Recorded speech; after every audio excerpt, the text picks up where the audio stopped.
Good evening dear student. आज की class में हम लोग आधुनिक काल के एक ऐसे कवि की कविता और उसकी व्याख्या पढ़ेंगे जिसे हम थोड़ा आधुनिक काल की दृष्टि से देखें तो जब कविता के क्षेत्र में प्रायः हमारे सभी साहित्यकारों ने खड़ी बोली में काव्य रचना को बहुत ही अधिक बल दिया और खड़ी बोली में काव्य रचना के लिए प्रेरित किया कवियों को, लोगों को। प्रायः ऐसा भी कि द्विवेदी युग में, भारतेंदु युग में हालांकि कविता शुरू हुई थी, खड़ी बोली हिंदी में रचने की शुरुआत हुई थी, लेकिन द्विवेदी युग तक आते आते स्वयं महावीर प्रसाद द्विवेदी कवियों को इसके लिए प्रेरित करते हैं कि वो खड़ी बोली में मार्मिक और सरस कविताएं लिखें। एक ऐसे समय में हम जगन्नाथ दास रत्नाकर का काव्य देखते हैं, उनकी काव्य कृतियाँ देखते हैं, तो उन्होंने खड़ी बोली के बजाय ब्रज भाषा में काव्य लिखना मंजूर किया और लिखा। ये अपने आप में एक अनोखी बात थी कि जबकि लोग प्रायः जनता से लेकर के साहित्यकार तक खड़ी बोली में काव्य रचना के लिए बिल्कुल उद्यत थे और काव्य रचना कर रहे थे, ऐसे समय में जगन्नाथ दास रत्नाकर ने ब्रज भाषा में अपनी कृतियाँ लिखीं। और आज का जो अंश है वो उद्धव शतक। वैसे जगन्नाथ दास रत्नाकर की तमाम रचनाएं हैं, जिसमें से 2 रचनाएं हैं जो उनकी प्रसिद्धि के लिए पर्याप्त हैं। एक है उद्धव शतक और दूसरा है गंगावतरण। ये दोनों ब्रज भाषा में लिखे गए उत्तम काव्य हैं। और निश्चित रूप से उद्धव शतक जो है वो अब तक कृष्ण के जीवन पर आधारित जितने भी काव्य, महाकाव्य, प्रबंध काव्य लिखे गए,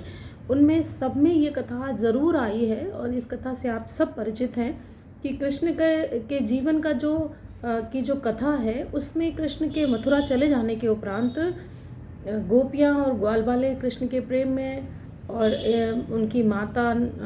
यशोदा, पिता नंद सब व्याकुल हैं और वो कृष्ण से इतना स्नेह करते हैं, इतना प्रेम करते हैं कि उनके हर कार्य कृष्ण के बिना असंभव से प्रतीत होते हैं। ऐसे समय में या ऐसी कथा के बीच में एक प्रसंग प्रायः सभी रचनाकारों की रचनाओं में आया है, वो है भ्रमर गीत प्रसंग, उद्धव के, कृष्ण के द्वारा उद्धव को मथुरा भेजे जाने का प्रसंग। और चूँकि उद्धव, आप प्रायः एक अच्छे विद्यार्थी के तौर पे, पाठक के तौर पे ये बात जानते हैं कि उद्धव ज्ञानी व्यक्ति हैं और ज्ञान पर गर्व करने वाले व्यक्ति हैं। वो भक्ति को या कृष्ण या विष्णु, या कहा जाए हमारे यहाँ जो विष्णु के दशावतारों की कल्पना की गई है पुराणों में, जिनका आख्यान आया है, उनमें जो भक्ति की प्रधानता है उसको प्रायः उद्धव हास्यास्पद दृष्टि से देखते हैं। या उन्हें लगता है कि गोपियाँ जो कृष्ण के ब्रह्म स्वरूप को न जान करके उनसे स्नेह करती हैं, उनसे प्रेम करती हैं, ये उनकी कोई बहुत चतुराई नहीं है, बल्कि उन्हें कृष्ण से बातचीत के संवाद के दौरान वो प्रायः अपने इस ज्ञान गर्व को प्रकट करते हैं। और आप शायद जानते हैं या निश्चित रूप से आपको जानना भी चाहिए कि प्रायः कवियों ने जिस समय लिखा था, भक्तिकालीन कवियों ने, उस समय साहित्य के क्षेत्र में निर्गुण और सगुण को लेकर के, ज्ञान और भक्ति को लेकर के, निर्गुण और सगुण, प्रायः निर्गुण और सगुण को लेकर के तमाम विरोधी चीज़ें चल रही थी। जो निर्गुण शाखा के कवि थे, उन्होंने वो ईश्वर को निर्गुण और निराकार के रूप में मानते हैं और सगुण उनके अवतारधारी रूप को मानते हैं, और उस हिसाब से वो भक्ति की प्रस्तावना करते हैं। ऐसे में प्रायः भक्तिकालीन कवियों ने जहाँ भी इस तरह की कथा में मौका मिला है, अवसर मिला है, वहाँ पर उन्होंने निर्गुण पर सगुण की विजय दिखाने का प्रयास किया है। सूर में भी हम ऐसा पाते हैं। और आधुनिक काल में रचना करने वाले उद्धव के इसी ज्ञान गर्व को प्रायः खंडित करने के लिए, कृष्ण और गोपियों के प्रेम की विजय दिखाने के लिए, कहा जाए गोपियों के प्रेम की व्यापकता, उसका विस्तार दिखाने के लिए, उसके सामने ज्ञान के गर्व को खंडित करने के लिए जो संदेश भेजते हैं, संदेश ले करके उद्धव को कृष्ण, उसकी कथा उद्धव शतक में आती है। उसी का से संबंधित एक पद है जिसमें कृष्ण ने अपने मित्र और उद्धव को मथुरा, गोकुल भेजा है गोपियों और ग्वाल बालों के प्रेम का दर्शन करने के लिए। और कृष्ण प्रायः आप जानते हैं कि जब भी कृष्ण के सामने ब्रज की चर्चा आती है, गोकुल की चर्चा आती है। ये कृष्ण अत्यंत भावुक उठते हैं और उनकी इस भावुकता को उद्धव समझ नहीं पाते। उन्हें लगता है ये तो ब्रह्म हैं, अवतारधारी ईश्वर हैं, इन्हें भला किसी व्यक्ति, किसी पूर्व की स्मृति से इतना प्रेम कैसे हो सकता है कि वो उनकी स्मृति आते ही वो भावुक हो जाएं और उनका गला भर आए। कुछ इस तरह के 2 पद हैं हमारे सामने आज उद्धव शतक के इस अंश के,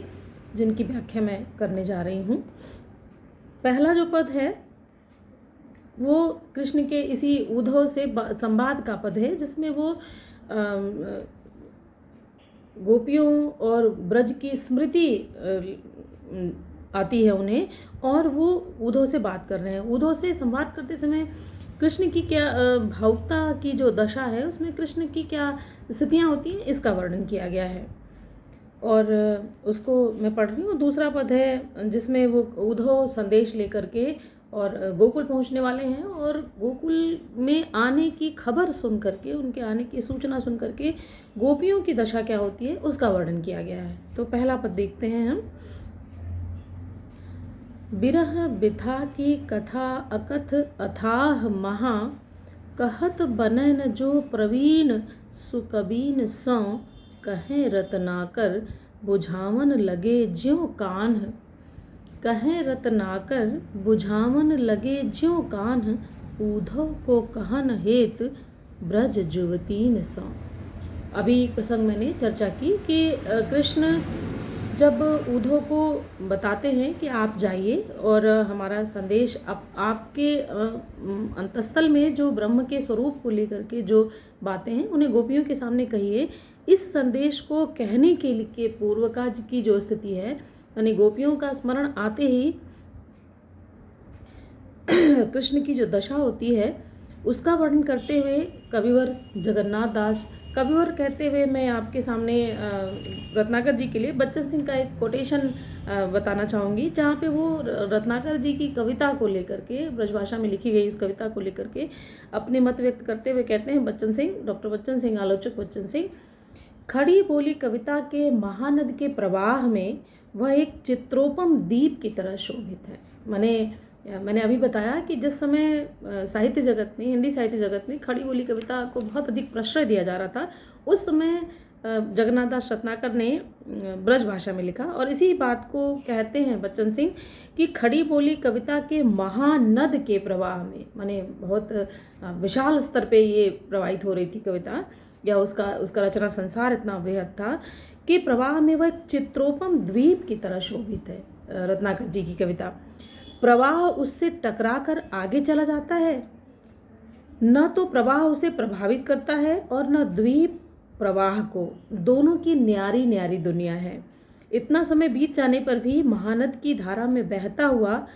सहृदय द्वीप के सौंदर्य से आकृष्ट होता है, उसकी प्रशंसा करता है, कुछ देर उस द्वीप में रमना चाहता है। महानद की धारा में पता नहीं क्या क्या बह गया, किंतु रत्नावरी द्वीप कलाकृतियाँ अब भी अक्षुण हैं। ये एक तरीके से बहुत अधिक रत्नाकर जी की कविता और ब्रजभाषा में लिखी गई कविता की बहुत अच्छी तारीफ है, जहाँ पर वो कहते हैं कि उनकी अपनी दुनिया है, वो खड़ी बोली कविता को न प्रभावित करती है और न ही खड़ी बोली कविता उससे प्रभावित होती है। बावजूद इसके वो आज की तारीख में भी यदि सहृदय, माने जो पाठक है, पाठक के लिए एक सहृदय शब्द आता है काव्यशास्त्र में, तो जो सहृदय है, जो पाठक है, वो उसमें आकर्षण अब भी भरा हुआ है। शायद इसी वजह से कोर्स में अभी भी रत्नाकर की कविता विद्यार्थियों को, टीचर्स को आकर्षित करती है और हम उसे पढ़ने जा रहे हैं। बिरह बिथा की कथा अकथ, अकथ माने अकथनीय, जिसे कहा न जा सके, अथाह जिसकी थाह, जल की थाह लगाने को थाह कहते हैं, माने जल की गहराई कितनी है इसको जब हम थाहते हैं, इसके जब अनुमान लगाते हैं या इसमें बैठ करके जल में प्रवेश करके जब उसका अनुमान लगाया जाता है तो उसको थाहना कहते हैं। और कभी इस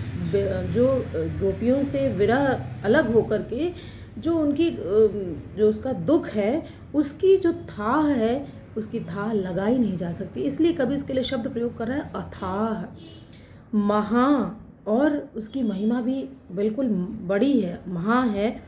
कहत बनैन जो प्रवीण सुकवीन सो। कवि यहाँ पर एक वो दे रहा है कि जो प्रवीण कवि हैं, बहुत कुशल कवि हैं, बहुत ही निपुण कवि हैं, सुकवि हैं, मतलब श्रेष्ठ कवि हैं, सुंदर कवि हैं, उनसे भी विरह की जो व्यथा है, दुख की, किसी से अलग हो जाने की, किसी के प्रेम से अलग हो जाने की जो व्यथा है, उसका जो दुख है, उसकी कहानी अकथनीय है, जिसका वर्णन आसानी से नहीं किया जा सकता है, जिसकी थाह माने जिसकी गहराई, जिसकी पीड़ा, जिसके दर्द की थाह नहीं लगाई जा सकती, ऐसे अथाह दुख की, विरह की अकथनीय कथा को जो महान भी है और प्रवीण कवि भी, प्रवीण और श्रेष्ठ कवि भी, सुंदर कवि भी कहत बनैन, जो जिनसे कहते नहीं बनता, अगर वो कहना भी चाहते हैं तो कहना उनके लिए आसान नहीं होता। वो इतनी मतलब अवर्णनीय व्यथा होती है, वो व्यथा इतनी गहरी होती है, इतनी अथाह होती है कि उसको कहना श्रेष्ठ कवियों के लिए, सुंदर कवियों के लिए, चतुर कवियों, निपुण कवियों के लिए भी संभव नहीं है। उनसे भी कहते नहीं बनता, वो कहने में समर्थ नहीं हो पाते। और इस व्यथा कथा को कृष्ण कैसे कहते हैं, कृष्ण के और इस कृष्ण की अभिव्यक्ति को रत्नाकर कैसे कहते हैं। कहें रत्नाकर बुझावन लगे ज्यों कान, उद्धव को कहन हेत ब्रज जुवतीन सो। माने कृष्ण शब्द खोज रहे हैं कि क्या संदेश कहना है। ब्रज जुवतीन, ब्रज की युवतियों से, ब्रज की गोपियों से रत्नाकर कवि कहते हैं कि ज्यों कान उद्धव को कहन हेत, माने मैं उद्धव को क्या कह करके भेजूं, उद्धव को क्या संदेश देकर भेजूं, जो ब्रज की युवतियों को ये संदेश दिया जाए। जब ये कृष्ण इस बात को समझने लगे कि मैं इसे कैसे कहूँ, मैं अपनी व्यथा की बात, अपने दुख की बात, गोपियों से बिछड़ करके, उनसे, उनके विरह में जो कष्ट है, जो पीड़ा है, जो दर्द है, मैं किस शब्द में उसे कहूँ, कैसे कहूँ, कौन सा संदेश कहूँ जो ब्रज की युवतियों को, गोपियों को यह उद्धव जा कर के बताएं। कहते हैं कि जब कृष्ण इसे बताने लगे या इसे अभिव्यक्त करने लगे उद्धव के सामने, तो उनकी क्या स्थिति होती है। कवि कह रहा है गहबरी आयो गरो, उनका जो गला है वो भर आया, माने पीड़ा के कारण, दुख के कारण। भभरी भमरी अचानक त्यों, उनके रोए खड़े हो गए, माने ये जो रोमांच है, ये जो दुख का, ये जो पीड़ा का, ये जो कष्ट का, उसके कारण उनका शरीर रोमांचित हो गया और उनका गला भर आया। दुख के कारण प्रायः ऐसा होता है कि जब हम बहुत अधिक अंदर से दुखी होते हैं, पीड़ित होते हैं, तो शब्द नहीं निकलते, गला दुख के कारण, आंसुओं के कारण भर आता है। कृष्ण की बिल्कुल दुख में, गोपियों के विरह की जो अभिव्यक्ति है, जो कथन है, जो उनसे कुछ कहना है अपने इस पीड़ा के बारे में, उनको कुछ संदेश देना है कि मैं कैसा हूँ, तुम्हें क्या करना है, इसको कहते हुए कृष्ण का भी गला अचानक भर आया।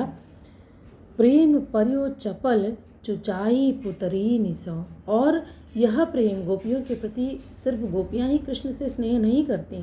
कृष्ण भी गोपियों के प्रेम में उतने ही गहरे जुड़े हुए हैं। इसलिए कवि कहता है कि प्रेम पर्यो चपल चुचाई पुतरी निसो। चुचाई चू पड़ना, टपक पड़ना, पुतरी माने आँखों की पुतलियों से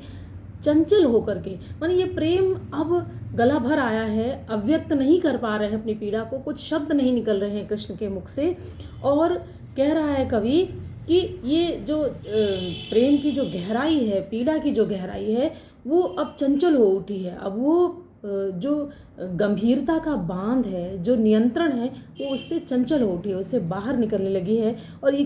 किस रूप में निकल रही है। प्रेम पर्यो चपल चुचाई पुतरी निसो, यानी ये चंचल होकर के बाहर, नियंत्रण से बाहर है। दुख अब ये नियंत्रण से बाहर हो रहा है। अब ये कैसे प्रकट हो रहा है। चुचाई पुतली निसो, आंसुओं के रूप में पुतलियों से अब ये प्रवाहित होने लगा है, चूने लगा है, टपकने लगा है। कवि कह रहा है कि पीड़ा को कृष्ण नियंत्रित नहीं कर पा रहे हैं। दुख के इस गहरे बोध को, दुख की इस गहरी अनुभूति को कृष्ण अब नियंत्रण में, गंभीर होते हुए, ब्रह्म अवतारधारी होते हुए भी कृष्ण का नियंत्रण अब असमर्थ हो गए हैं कृष्ण इसको नियंत्रित करने में। इसलिए अब यह प्रेम की जो पीड़ा है, जो वो चंचल हो उठी है, बाहर निकलने लगी है, नियंत्रण से बाहर होने लगी है और पुतलियों से आंसुओं के रूप में बहने लगी है, चूने लगी है। नैक कही बैननी अनेक कही नैनन सो, रही सही सो कही दीन हिचकी सो। ये कृष्ण की दशा है। जब गोकुल का स्मरण आता है, जब गोकुल के ग्वाल बालों का स्मरण आता है, माता यशोदा और पिता नंद का स्मरण आता है, गोपियों की स्थिति याद आती है, स्मरण आता है, तो कृष्ण की दशा कहा जाता है कि कृष्ण पूर्ण पुरुष हैं। हमारे जितने भी अवतार हैं, 10 अवतार हैं, उसमें पूर्ण अवतारधारी माने 16 कला संपन्न कृष्ण कहे जाते हैं। और हमारे पुराणों में ये जो आख्यान है, भागवत पुराण में खास करके, तो इन पुराणों का ये जो अवतारधारी ब्रह्म है, यह भी प्रेम की प्रेरणा को नियंत्रित करने में समर्थ नहीं हो पा रहा है। दूसरे शब्दों में अगर हम देखें तो एक कवि जब ब्रह्म की पीड़ा को भी व्यक्त कर रहा है तो मानवोचित व्यवहार, जो कहते हैं ना, मनुष्य की पीड़ा ही मनुष्य को ज़्यादा आकर्षित करती है, ज़्यादा उससे जुड़ाव महसूस करता है। यदि कृष्ण यहाँ ब्रह्मोचित आवतन, ब्रह्म के अनुरूप आचरण करते तो शायद उनकी पीड़ा से, इस प्रेम की, विरह की पीड़ा से सहृदय पाठक उतना अपने आप को जो उनकी कहा जाए कि साधारणीकरण की अवस्था होती है, वो महसूस नहीं कर पाता। किंतु यहाँ पर कृष्ण एक बिल्कुल एक सामान्य ऐसे प्रिय का, ऐसे प्रेमी का व्यवहार कृष्ण का है जो सहृदय पाठक को जोड़ता है। इसलिए कवि कह रहा है, कवि का कार्य ही यही है, मानवोचित संवेदना से पाठक को जोड़ना। और कवि यहाँ पर पूरी तरह सक्षम है, समर्थ है इस पीड़ा से, प्रेम की इस पीड़ा को, भले ही वो ब्रह्म की के द्वारा अभिव्यक्त है, कृष्ण के द्वारा अभिव्यक्त है। कवि अगली पंक्ति में कह रहा है, नय को माने जरा सा, जैसे अवधि में जैसे हम रंचक कहते हैं, रंच मात्र, वो अब ब्रज में आकर के नय को माने जरा, नय को कही बैननी माने थोड़ा सा या जरा सी जो पीड़ा है, जो बात है, जो संदेश है, या जो उनकी व्यक्ति अंदर की जो गहराई है प्रेम की, नय की कहो नय को कही बैननी, बैन वाणी, कह रहा है कवि कि थोड़ा या थोड़ी सी जो प्रेम की उद्भावना है वो उनकी वाणी ने कही, कुछ उन्होंने शब्दों से कहा, कुछ वाणी से कहा। अनेक कही नयन सो, पहली उसके ऊपर वाली पंक्ति में मैं आपको स्पष्ट कर चुकी हूँ कि चुचाई पुतरीनी, यानी पुतलियों से ये आंसुओं के रूप में जब प्रभावित होने लगा तो कवि कह रहा है अब शब्दों की आवश्यकता नहीं है। अनेक कही, थोड़ा सा तो उन्होंने बातों से कह दिया कि ऐसा ऐसा था, लेकिन अनेक कही नयन सो, और बातों से बहुत ज़्यादा अनेक कह रहा है कवि, नेत्रों के आंसुओं ने उनकी पीड़ा, उनके प्रेम को, गोपियों के प्रति, गोकुल के प्रति, ब्रज के गलियों बीथियों के प्रति, वहाँ के प्रकृति के प्रति, वहाँ के लोगों के प्रति कृष्ण के मन में जो प्रेम है, जो स्नेह है, वो उनके लिए शब्द कम है, कम शब्दों में उन्होंने कहा, बातें कही नहीं पा रहे हैं क्योंकि गला भरा आया है। अनेक कही नयनन सो, और बहुत अधिक पीड़ा, बहुत अधिक प्रेम उन्होंने नेत्रों से, आंसुओं से, बहते हुए आंसुओं से कह डाला। अब बचा क्या, कह रहा है कवि, रही सही सो कही दीन हिचकी सो, माने जो बच गया है संदेश प्रेम का वो रही सही, कहते हैं ना, काफ़ी कुछ तो कह डाला, शब्दों से कुछ कहा उन्होंने, और शब्दों से कहीं ज़्यादा उन्होंने अपने आंसुओं से, नेत्रों से बहने वाले आंसुओं से कह डाला। कवि कह रहा जो बाकी बचा कुचा था, रही सही, जो रहा सा, जो बचा कुचा था, सो कही दीन हिचकी सो। दुख जब नियंत्रण के बाहर होता है तो पहले मौन आंसू प्रवाहित हो रहे हैं, लेकिन आंसू मौन, गला भर आया है, वाणी नहीं स्पष्ट निकल रही है और शब्द कांप रहे हैं, कुछ नहीं कह पा रहा है व्यक्ति। और कवि कह रहा है कि रही सही, बची कुची जो पीड़ा है उसे कही दीन हिचकीन को। दुख जब बहुत ज़्यादा बढ़ता है तो पहले मनुष्य मौन रोता है, नेत्रों से आंसू प्रवाहित होते हैं, और जब आंसू भी धारा तोड़कर बाहर आते हैं तो दुख शब्दों के बजाय हिचकियों में बाहर आने लगता है। कवि कह रहा है कृष्ण बिल्कुल मानवोचित आचरण कर रहे हैं, यहाँ हमें बिल्कुल ये अनुभव ही नहीं होता कि हम एक ब्रह्म को देख रहे हैं जो प्रेम की पीड़ा में, विरह की पीड़ा में इतना ज़्यादा वो गहरे जुड़ा हुआ है किसी से, किसी के प्रेम से, या किसी पूरे समूह के प्रेम से, गोपियों ग्वाल बालों के प्रेम से, माता यशोदा के प्रेम से, राधा के प्रेम से, कि शब्द नहीं फूटते उसके, और शब्द प्रेम पीड़ा नियंत्रण से बाहर हो रही है, और रही सही चीज़ें, रही सही पीड़ा को हिचकियों में कह डालता है व्यक्ति। हिचकियों में कही कृष्ण ने, और रत्नाकर कहते हैं कि ऊधो इस संदेश को, कृष्ण के इस अभिव्यक्ति को संदेश के रूप में लेके जाएंगे। माने ये ब्रज की चर्चा है, ब्रज की चर्चा आते ही कृष्ण क्या कहना चाहते हैं वो कहने के बजाय, शब्दों के बजाय उनकी भाव दशा इस बात को अभिव्यक्त करती है कि